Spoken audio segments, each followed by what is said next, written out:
Xayrlik şembiler. Xayrlik şembiler bolsun bütün dünyadaki barlıq vatan söygen qarindaşlar. Hem xayrlik atiganlar bolsun. Bizninki ilgir davamlaştırıp kelayotgan vaqtimninki baricha har shanba kuni o'tkazilib kelayotgan bu suhbatni yana davomlashtirma bugun atigaroq. Chunki bundaq bo'lishlik asosliq sabab men soat 11da ishlamoqchi. O azraq mashinada menish kerak. Yarım saat atrofida. Şoň vaqt yetişmeydi ekan, işten kelgan vaqtning o'zida yana soat kechib ketadi. Şoň men bugungi suhbatimni bir yarım saat atrofida qilib, men o'zimning ishga davomli qaytay deb o'yladim.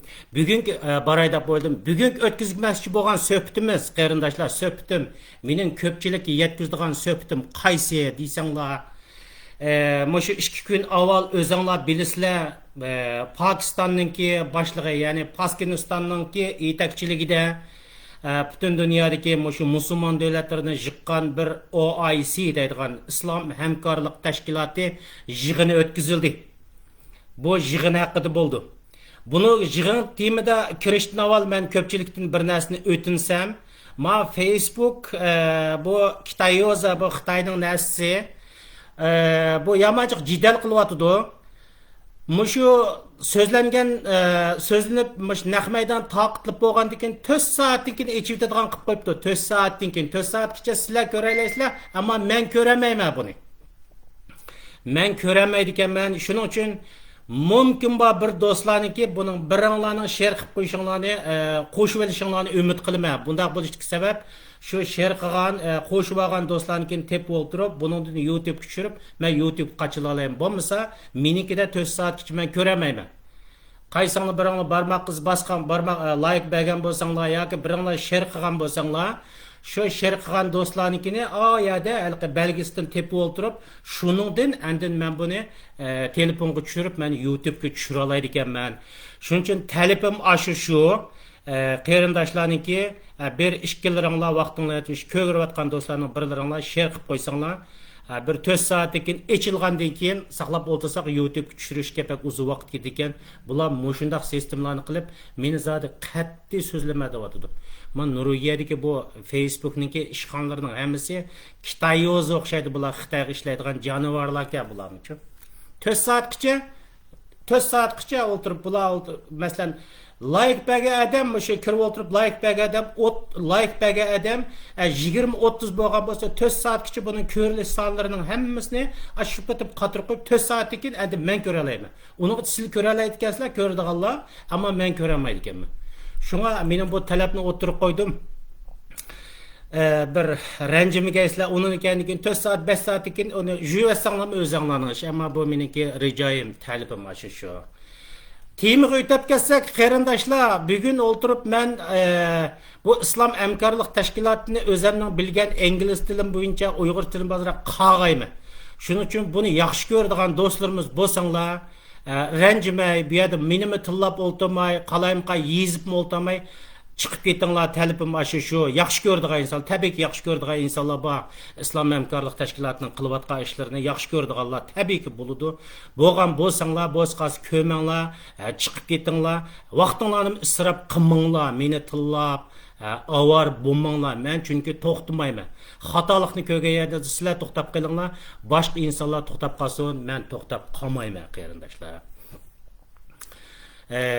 Şunun için ben bugün avval yani burun Pakistan boyunca Pakistan'ın başlığı İmran Khan yetakçiligide yani Pakistan'ın başlığı İmran Khan yetakçiligide ötküzülgen İslam Hemkarlık Teşkilatı'nınki jığınının tepsili jarayonlarini bir 7-8 minut ko'ringlar İngilizce. Bunu dünya halkımı bilsin.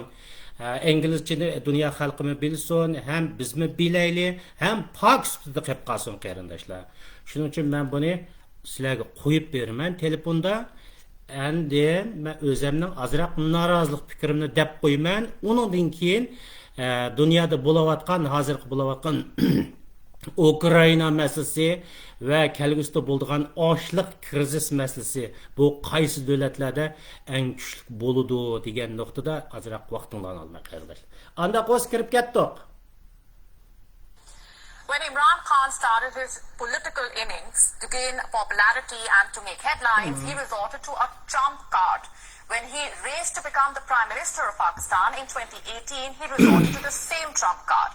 And now, in 2022, when he is close to losing his chair and power, he has done it all over again. And that trump card for the Pakistan Prime Minister is Kashmir. Imran Khan is facing a massive revolt. He is possibly staring at an exit from power.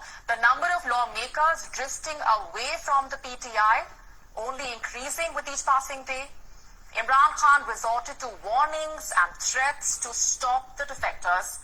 But when nothing helped, he is back to raising Kashmir. This time at the OIC Council of Foreign Ministers, which is underway in Islamabad. While speaking about the need to tackle Islamophobia, Imran Khan attempted to equate the Palestine crisis with Kashmir. This is what he said. One is Palestine and the other is Kashmir. Honorable Foreign Ministers, we have failed both the Palestinians and the people of Kashmir. I'm sad to say that we have been able to make no impact at all. They don't take us seriously on core issues. I am asking the OIC that unless we have a united front, we will keep these abuses will happen. The crucial OIC meeting coming at the beginning of a week that could decide Imran Khan's political future. He is walking on thin ice and is very close to failing as a national leader, but ignoring the domestic political crisis, Imran Khan chose to project himself as the voice of the Muslim world. Calling the OIC a divided house, Imran Khan said that 1.5 billion Muslims have failed to solve the issue of Kashmir and Palestine. We are a divided house, and those powers know it. We are 1.5 billion people, and yet our voice to stop this blatant injustice is insignificant. We are not talking about conquering some country. We're simply talking about the human rights of the people of Kashmir and Palestine. The position you are about to open on your current trading platform may be the exact position Reklamı plus çıkıvaldı. 500, but with plus 500. Imran Khan's rant on Kashmir at the OIC is certainly not new. In December last year, he called on the OIC member states to formulate a unified response on Kashmir. But this year, in attendance at the OIC meeting was the Chinese Foreign Minister Wang Yi, a special guest for this meeting. But Imran Khan cannot afford to go against Pakistan's all-weather friend China, especially at a time when his political fate hangs in the balance.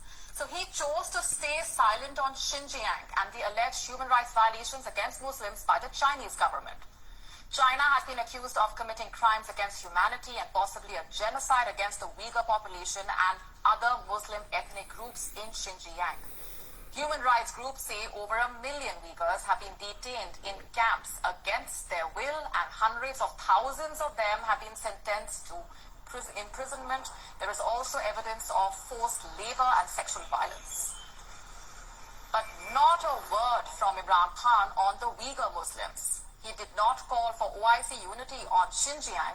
His focus remained on Kashmir, his trump card in times of trouble.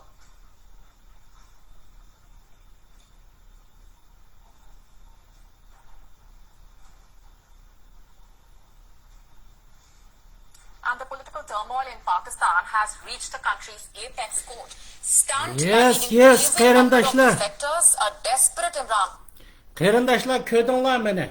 Bu İmran Xonninki bu qatimliq yetakchiligida o'tkazilgan bu 50 dan ortiq 60 dan ortiq qatnashgan musulmon davlatlari birligi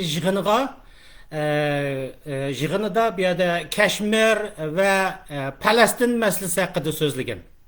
Bizning Uyg'urlar to'g'ri so'zlamagan. Ammo bu yerda hayron qolarlik yeri bu musulmon hamkorlik tashkiloti yig'iniga Xitoy bosh ministri Wang Yi qatnashgan. Wang Yi katnaşkan kıyırındaşlar. I am so surprising. I am so surprising fucking stupid Muslim countries. I want to ask Imran Khan. I want to ask Imran Khan. China is Muslim country. Wang Yi is Muslim.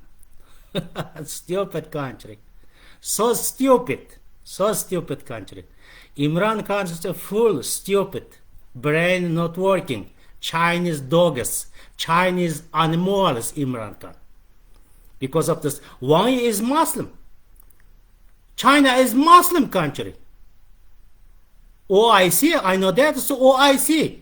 OIC, Muslim organization in the world. Fucking stupid. That's why I hating, you know that? That's why I hating, so hating fucking stupid Muslim countries. This time, attended China's Prime Minister Wang Yi. Special guest. Stupid. So stupid. That's why I hating. That's why I hating, so hating fucking stupid Muslim countries. Imran Khan spoke about that, about Palestine and Kashmir, but doesn't speak about Uyghur Muslim. Why? I am not surprising, but it's many people's, many Uyghur people's, many countries are surprising. I am not surprising because Pakistan is Muslim country, is Chinese animals. Chinese animals. Imran Khan speak about Palestine, about Kashmir. I want to ask fucking stupid Imran Khan. Palestine, they don't have concentration camp? Imran Khan, I want to ask you. Palestine, they have concentration camp? They have genocide? And the Kashmir, same situation. Kashmir, they have concentration camp and the genocide? But you know that fucking stupid Imran Khan, China is committing genocide against Uyghur people. Uyghur people. Genocide against Uyghur people. At least minimum 5 million Uyghurs living in concentration camp. I know. I have many friends from Palestine. And I know that many friends from Kashmir, from India. I spoke them many times. China cut it line from Norway to my house. Since 3 years now, I don't have any communication with my family. Fucking Imran Khan, you want to ask Palestine people. Their line is opened. No problem contacting, sending money. Everything is okay.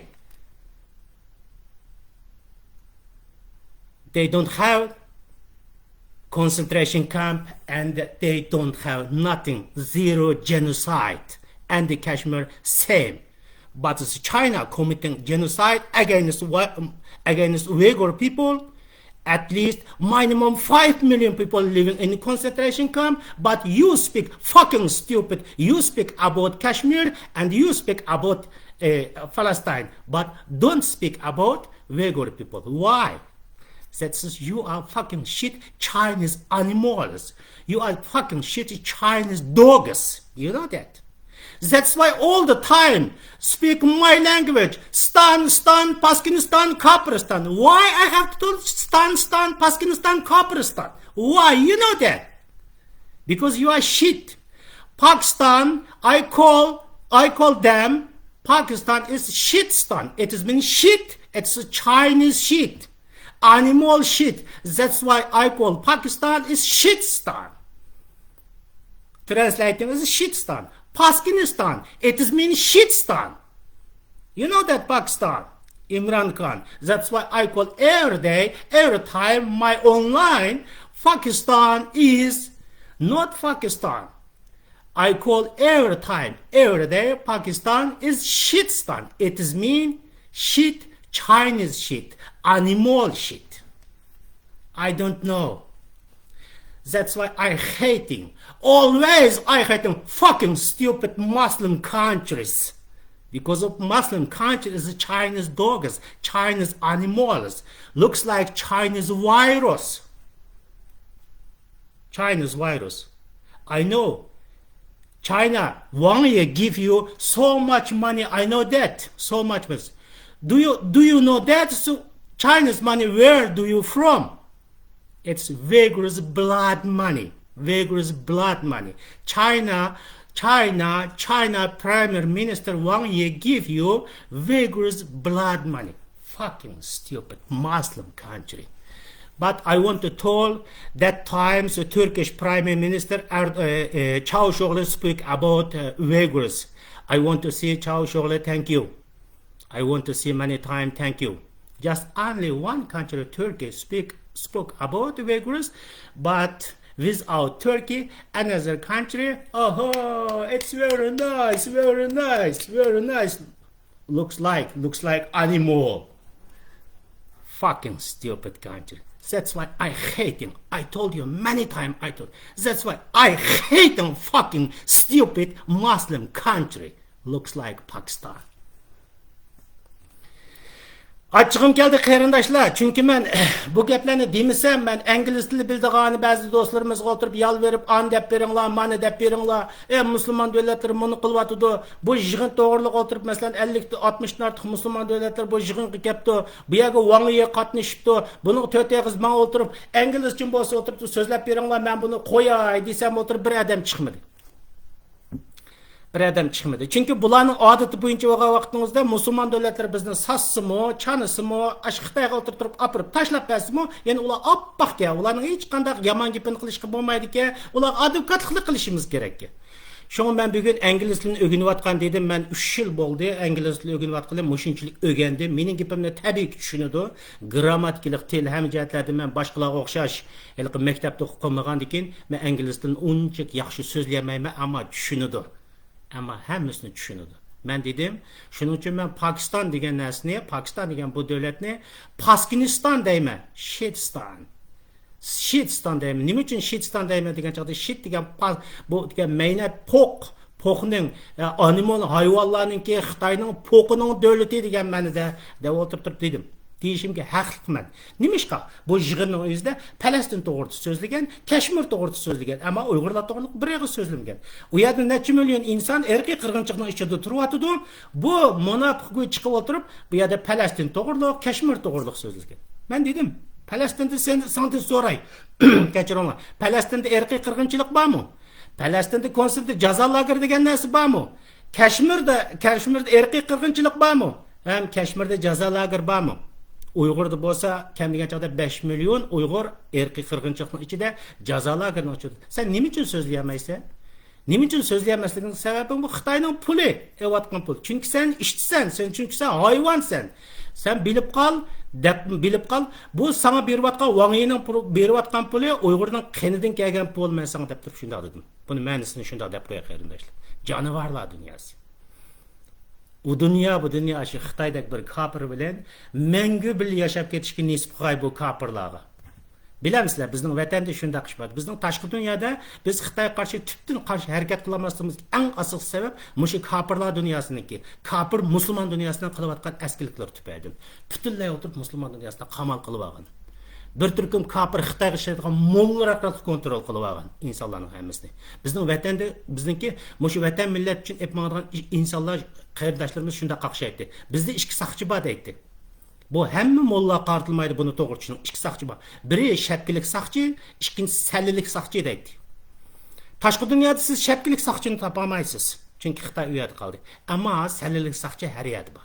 Qarindoshlarimiz. Shuning uchun mana bu shunga o'xshash bu kafirlarning bir yerga yig'ilib o'tirib, Wang Yeni yig'inga akilib, bu yana o'z yig'in so'zlasa, bizning tashqi dunyodagi kafirlarning ichidan birsin ovoz chiqmaydi.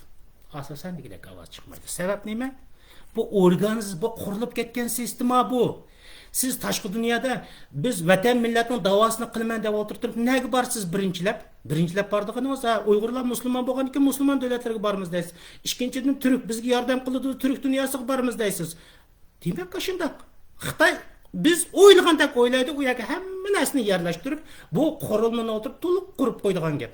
Siz Xitoydan chiqib ketib, dunyoning qanday yeriga bering, bizning kontrollik sistemamizdan chiqib keta olmaysiz deb. Mana bu Pokiston bosh ministri Imron Xon yetakchiligidagi bu musulmon hamkorlik tashkilotining yig'ini bu yillardan buyon bo'lib kelgan qarindoshlar. Xitoy buni men shu qarindoshlarga nurg'un qarindoshlar dedim. Bu musulmon davlatlar Xitoy tarafda qarindoshlar. Bizning da'voyimizni qo'llamaydi. Bular Xitoy bilan o'pmi o'xshash ideologiyada pulga setilgan xoinlar bularniki.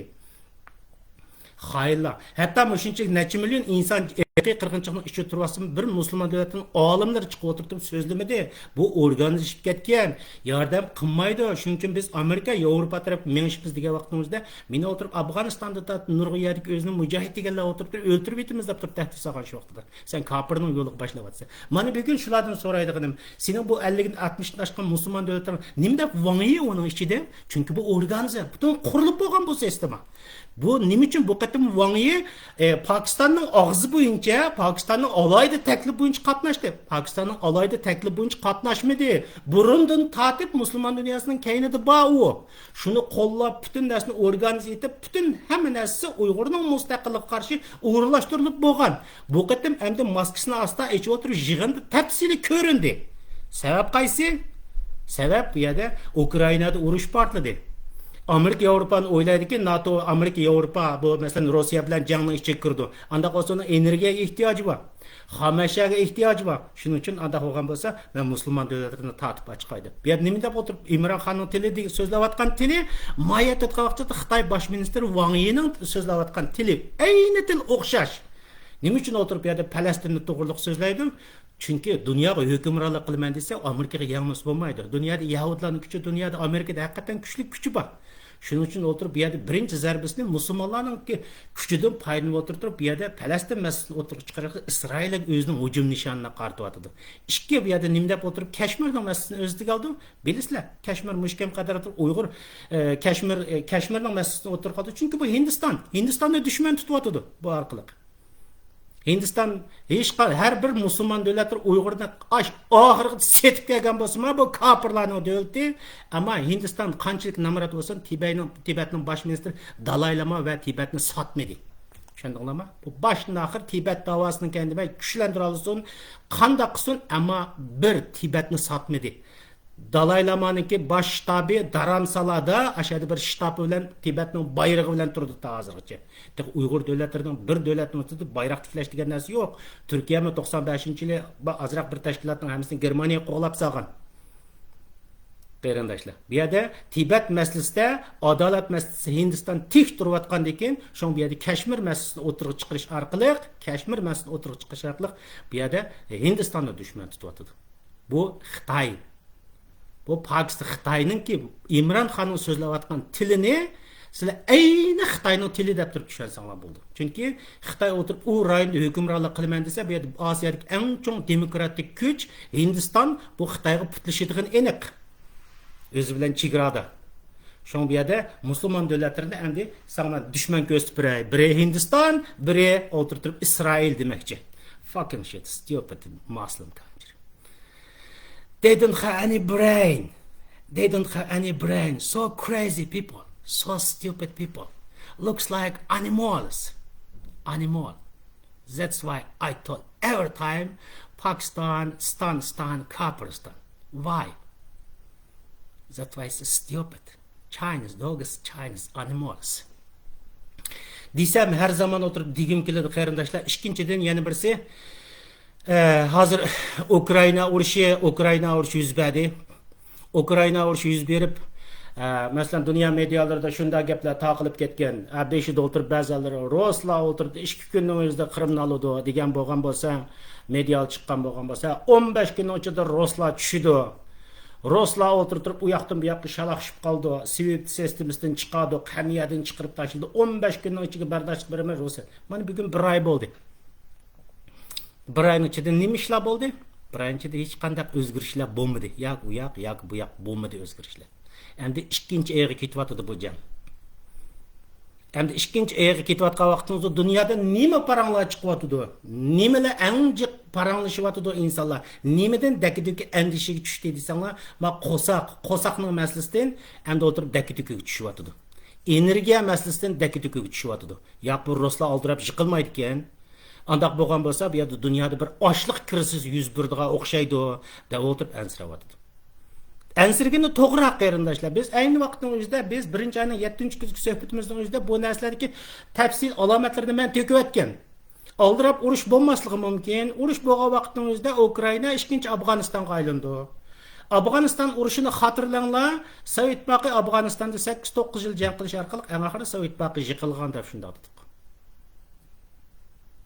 Yıkılgan dedik. Belki bu Ukrayna urushi jarayoni o'zida Rossiya yana yiqilishi mumkin. Ama biz bunu bilmaymiz.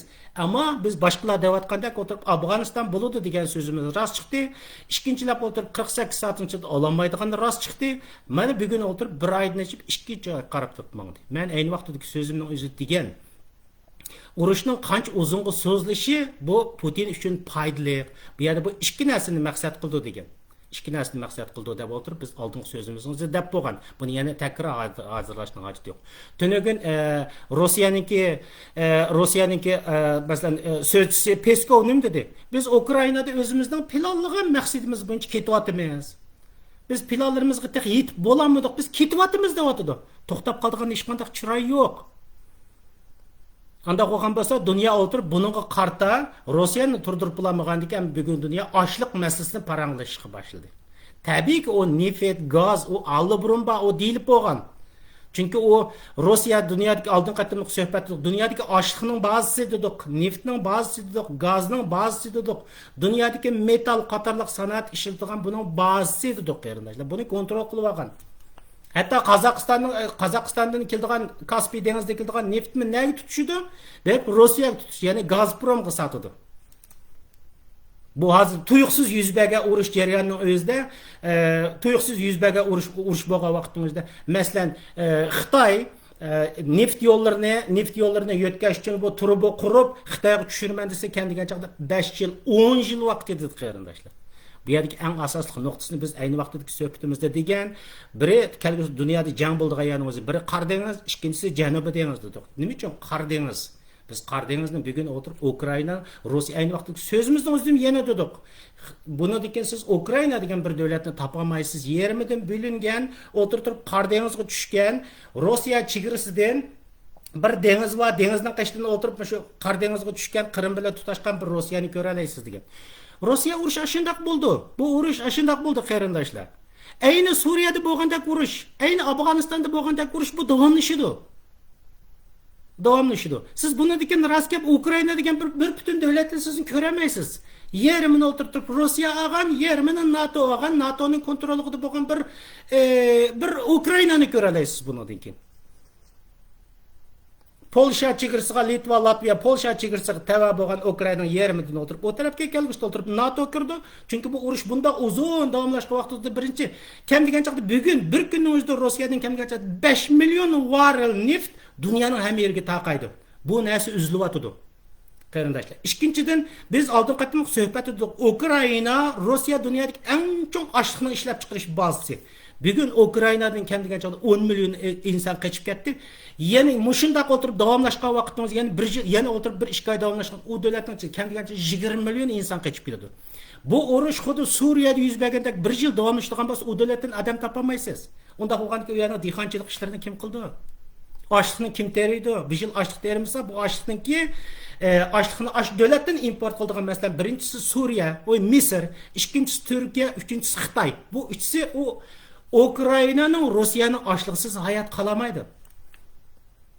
Anda qo'ygan bo'lsa, kelarlikdagi ochliq krizisi bu dunyoda aniqki mavjud degan gap.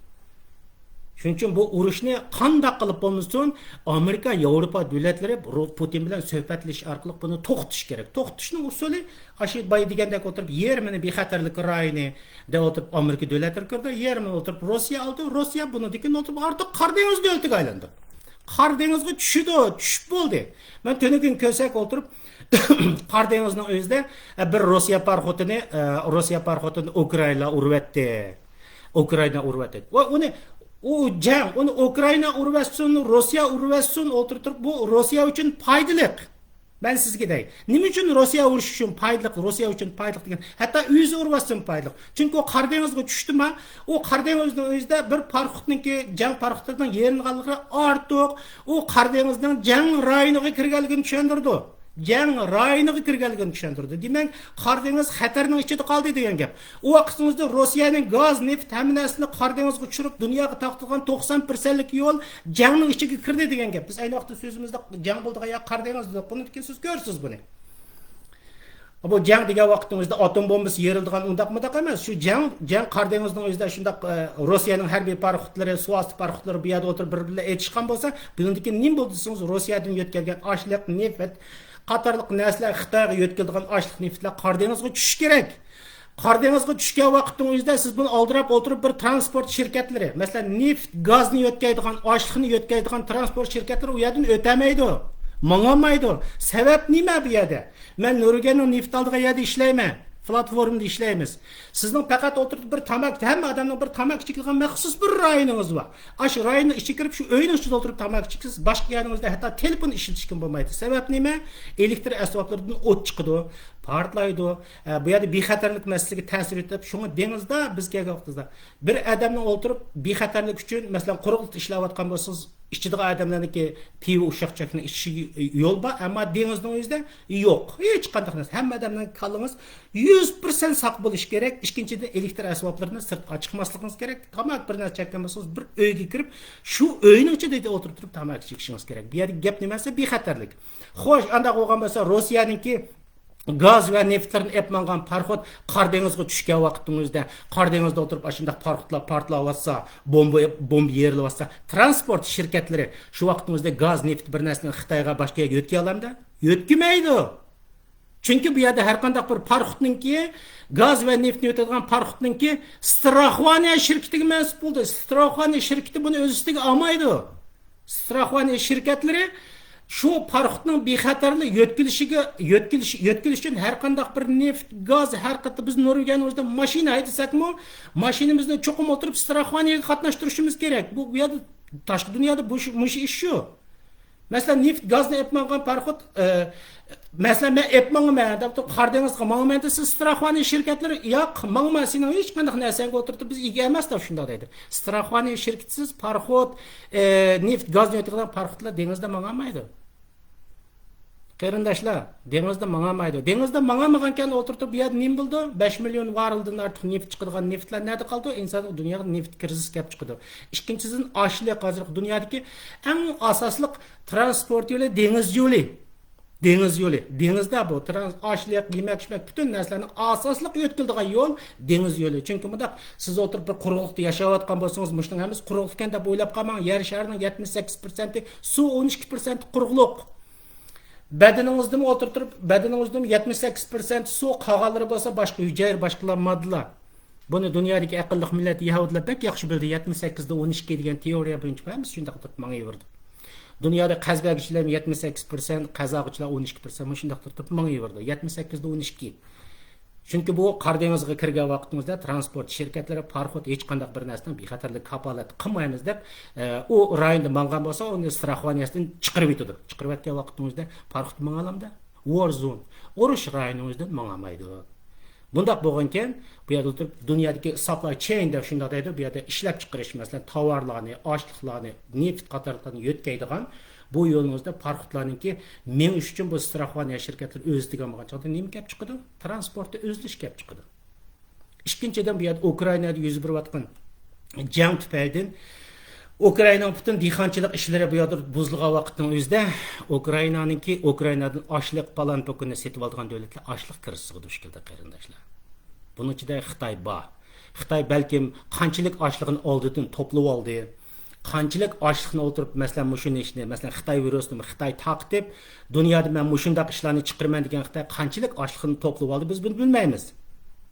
Ammo urushning uzun so'zilgan vaqtimizda bay degandek, biz oldin qatim suhbatimizda urushning qancha uzun so'zilgan vaqti bu Rossiya uchun foydali degan vaqtimizda buning o'nimini 1,5 oydan keyin, hatto 7-8 oydan keyin ko'rdigan gap. U vaqtimizda qanchalik davlatlar osh qoldi? Masalan, Misr, Hozir dunyo taqdirida deyotdi. Misr, Ukrainani eshiga bog'liq deb shunday dedi. Masalan, Turkiya o'zi deyotdi. Anda 50-60% ochlig'imizni biz Ukrainada akirmiz deb u andishaga tushyapti. Bu yerda Xitoy 70% o'tirib ochliqlar emas, 70% energiyaning hammalarini tashqi dunyodan akirdigan gap. Anda qolsa Rossiyada bunchalik qalayimqanchiliklar chiqsa, transport shirkatlari u yerda menga vaqtimizda qanday qildik unda vaqtimizda? Albatta, tabiiyki bu yerda ochliq energiya kirisi kelib chiqdi. Bu yerda bugungi dunyomizda eng jiq paranglashayotgan narsa ochliq.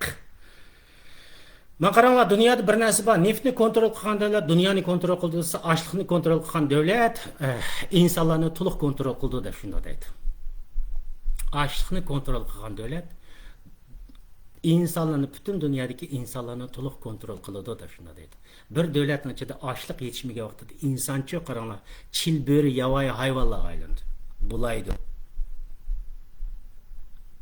Puli yo'qlar, ochlig'i yo'qlar, ochlig'i bog'lariga hujum qildi. Davlatning ishga qurilmasida tubdan o'zgarishlar kelib chiqdi. Xitoy bunaqa qanchalik tayyorliklarni qila oladi, qanchalik tayyorligi bor, qanchalik to'plab olgan zapas ochlig'i bor, buni bilmaymiz. Ama Xitoydagi o'tirib bir og'izni ha deb aytishiga bir Avstraliyadagi bir davlat, bir qit'a kirib ketadigan davlatning o'zida qanchalik uzunga bardoshlik bera oladi, men buni bilmayman. Shuning uchun men ko'plagan do'stlarimiz so'rdi, voy bu o'tirib ba'zilari Yevropaga ziyonliq deydi, ba'zilari Turkiyaga ziyonliq deydi, ba'zi plan Pukinaga ziyonliq deydi. Bu o'tirib Xitoyga ziyonliq emas deydigan chaqda hamma insonlarga o'tirib buni tushuntirib, telefonda ayrim tushuntirib berib ketdim. Gap bu yerda Xitoyning zapas ochliq, zapas xamashani qanchalik to'plab olishiga bog'liq. Agar bular haqiqatan shu 1,5 milliard jonivorni o'tirib jinini to'xtalaydigan, 3 yilga yetalaydigan ochliq falan pukini to'plab oladigan bo'lsa, ha vaqtimizda bu xatarning o'zidan chiqib ketadi degan gap. Agar uning o'tirib tayyorlik qilamagan bo'lsa, to'plab olamagan bo'lsa, balki dunyoning ko'plagan davlatlarida Afrika, faqat Xitoy emas, mana shunaqa tayyorlik bo'lmagan davlatlarimizda ochliq kirisi aniq kelib chiqadi degan gap qarindoshlar. Hozir ba'zi muloyizlar deyotdi, Xitoy xuddi men degandek o'tirib, qanchalik ochliq masalalarga nisbatan Xitoyning tayyorligi bor. Agar to'liq tayyorlik bo'lmagan vaqtimizda, Xitoyda kam degan chog'imizda 700 milliongacha o'tirib inson ochliq kirisiga duch keldi. Hatto o'lib ketishi mumkin deyotdi qarindoshlar. Hozir o'tirib, masalan Turkiyaning medialarida qaranglar, dunyoning ham medialariga qarasanglar, bu yerda ochliqni eng jiq paranglashayotgan davlat. Xo'sh, undaq bo'lgan bo'lsa, mening millatimga kelaylik. Bunu da mening millatimniki bu krizisdan qandayroq chiqib deysanglar qarindoshlar, biz Uyg'urlarning 70-80% dehqonchilik bilan shug'ullanadi qarindoshlar. Şu bu dehqonchilik bilan shug'ullanadigan insonlarning bir yil o'tirib yeydigan ochliq yemakni kelar yil uchun besib qo'ydi, kam degan chog'da besib qo'ydi. Bundaq insonlar aldirab dunyoning hech qanday o'lib ketmaydi qarindoshlar. O'lib ketadiganlar qaysi desa, shu Xitoyga o'tirib 5 kunlik maosh ishlaydigan, aynı vaqtimizda shu dehqonlarni o'tirib, degan janublik paskin dehqon o falan pukunda o'tirib zangli qildigan atalmış Xitoyning ichida yashab o'tirib o'zini shundoq bir madaniyatga hisoblaydigan bir turkum insonlarimiz bor. Mana bu insonlarning garantiya bilan o'tirib ochlik kirishga 100 o'ldi. Shu kamsitgan, shu dehqon degani o'tirib, shu dehqonni Xitoyga qul bo'lib ketgan insonlar, shu Uyg'urlar dehqon insonlar bu hayot qoldigan aniq. Bu yerda o'tirib men deyotmayman, bu Turkiyaning media, dunyoning ham medialarida deyotdi. Bu dunyo bunda xatarning ichiga mangdi. Bir yilgacha bu urush to'xtab bo'lmay va 2 yilgacha o'tirib bunda urushlar bo'lib ketgan vaqtning o'zida dunyoda tabiiy ochlik krizi kelib chiqdi. Nurg'un odamlar deyotdi. Mumkin qadar qo'ldan keladigan odamlar bo'lsa o'tirib dehqonchilik qilish kerak bugun deyotdi. Dehqon bo'lish kerak. O'zi ochlik, yemak-ishmaklarni hech bo'lmagan chog'da kartoshka, martoshka narsalardan o'zi tayyorlaydigan bo'lish kerak. Bu vaqtning o'zida soqolda bo'lmasa, bundan saqlanishning imkoniyati to'van deb shunday deydi. To'g'ri men shunaqa qo'shilaman. Undan boshqa nima amali borki, shaharda yashaydigan necha million inson bo'lgan bo'lsa, Xitoy bo'lgan bo'lsa, bu nerda ochliq teriydi? Bu ochliqni bo'ldirib, bugun terisingiz o'tirib, ertasi chiqadigan narsa emas u. Bu zavod, fabrika emas. Uning bir plani bor, har yil o'tirib ishlab chiqaradigan, ya'ning cheklimisi bor degan gap. Shuning uchun qarindoshlar, mana shunday ishlar dunyoda. Bundan keyin kelib chiqadigan asosli ishlar dunyoda ochliq krizisi, ya'ni ham xamasha krizisi. Buning uchun eng jiq ta'sir uchraydigan davlatlarni biz bilayotgan doiramizda deb qo'ydik. Albatta bunday ishlarning bo'lmasligini, insonlarning o'lmasligini umid qilamiz, ammo mening qo'limdan kelmaydi. Men faqat bor narsalarni dunyoga o'tirib uchurlarni yetkazib qo'ydim. Yana shu sizlarga shunday qarindoshlarimiz, dunyoda shunday ochliq krizisi plan pukun bo'lsa, Xitoy o'ltirib atmasa, bundan saq qoldig'imiz bizniki ko'pincha aholilarimiz 70-80% ning hammasi dehqon. Xalqimiz dehqon. Hem Uygurlar nayt işcan, tirişcan haq. Hech qanday azroq bir yeri bo'lgan bo'lsa, yerining o'ziga kartoshka deganlarning hammasini terib, sayko'ktatni terib o'tirib jerni vaqadigan haq. Qilalaydi uni Uyg'urlar. Uyda bo'lmasa, hech bo'lmagan chaqda bir tashtakdan bo'lsa o'stirib o'tirib, sayko'ktatni o'tirib chiqaralaydi. Qilalaydi Uyg'urlar. Azroq yerili bo'lsa, gap bu yerda yadi. Agar yer bo'lmagan vaqtning o'zida, u vaqtning o'zida xatarning o'ziga mush ish davomlashgan vaqtda 100% xatarning ichida kirdigini aniq. Shuning uchun bu yerdagi bizning Uyg'ur davlatidagi Uyg'ur dehqonlarininki 70-80% saqolib desma o'tirib buniga garantiya berma. Chunki birinchidan dehqonchilikning hammasini yaxshi biladigan xalq, ishchan xalq. Ikkinchidan yer bo'lgan bo'lsa, yerning o'ziga darrov o'zgartib o'tirib bir narsani qila oladi, ochliq bir narsani teriy oladi. Ko'pincha dehqonlarningki uyiga to'plab qo'ygan 1 yildan o'tib ochliq bor. Chunki men yerim dehqonning bolasi deb kelgan. Mening dadam o'qituvchi, opam dehqon deb o'tirdi. 1 yil o'tirib dadam o'tirib hammani pilallaydi, mancha moyaga bug'doy terisak, mundaq qilsak, manchilik osh chiqsa, 2 tonna osh chiqsa, mancha balig'i mancha yetadi deb qolganiga janda charpaylar bilan o'tirib u yildan bu yilga chiqdi. Dehqonlarning kuni hech qanday o'zgarish bo'lmadi. Shu kun davomlashdi. Ayndaq bo'lgan vaqtimizda xolos gap 70-80% Uyg'urlar Xitoyda shundaq bir 700 milliondan ortiq insonlar o'lib ketadigan ochlik birisi og'izda Uyg'ur millatining kamdigacha 70-80% saq qoladi deb o'ylayman. Saq qolamaydigan yana sizlarga shunda deb qo'yay. Ay shaharlarda yashayotgan, men shaharda yashayotgan insonlarga hasad qilmoqchi emasman. Ammo tashqi dunyoda shu nurg'un insonlarimiz bor, tashqi dunyoda yashaydiganchi. Xitoy bilan yashab ketgan, Xitoylar yashqaldan o'zini atalmış madaniyat deydigan, shaharlashib ketganni atalmış madaniyat deydigan, Xitoyning chapinining ichida talayotganni o'zini atalmış bu madaniyat bu. Janubdagi o'tirib turib, Xotandagi, Qashqardagi, Kuchadagi yezigida voy kasar puraydi, mehnat degan o'tirib dehqonlarni zanglagan. Dunyoda hayot qoldiganlar ana shular hayot qoldi. Shahardagilar Xitoydan 5 ming ishlaydigan, o'zini madaniyat hisoblaydiganlarning hammasi Menimcha bo'lgan vaqtimizda men millatimning o'lib ketishini umid qilmayman, men sizga deb qo'yay. Bu yerda tashqi dunyodagi insonlarningki tutayotgan ideologiyasini hal qilyapman. U insonlarning ahvoli xatarga uchraydi, qarindoshlar. Bugungi suhbatimiz mushaga bo'lsin. Soat 1 soat bo'lay deb qopti. Men undan keyin chaypalarimni yarim soatni ichib, undan keyin mashinani yarim soatda haydab, ya'ni 6 soat birga ishlab etib, yana qaytib kelsam bo'lmaydi. Tekrar kunlaringlar, shanba kunlar xayrli bo'lsin qarindoshlar. Ko'rishguncha omon bo'laylik. Ko'rishguncha Allohga emanet, xo'sh.